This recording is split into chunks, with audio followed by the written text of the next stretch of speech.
I'm going to talk about snoring in children. Snoring is due to some vibrations in the oral cavity or in the nose. Vibration of the tissues leads to sound that is called snoring.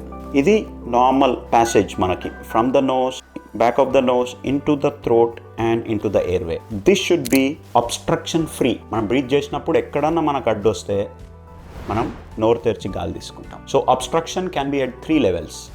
One at the nose level, second behind the nose, and third in the throat, that is tonsils.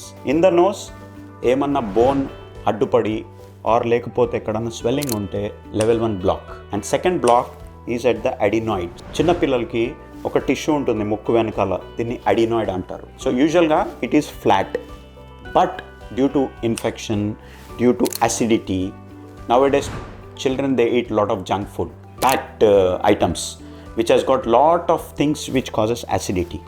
The only symptom what it is they cough ఎందుకు వస్తుంది పిల్లలకి? ఇక్కడ నుండి acid reflex అయితే they get cough.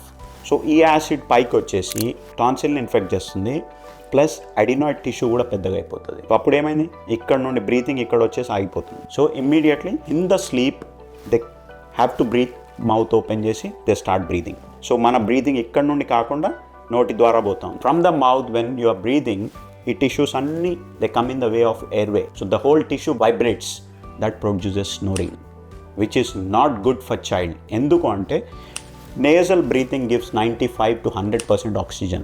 Oral breathing will give only 60% oxygen. So వాళ్ళకి negative balance of 40% ఉంటుంది. That will affect their sleep, that will affect their concentration span during daytime, and they become restless, hyperactive.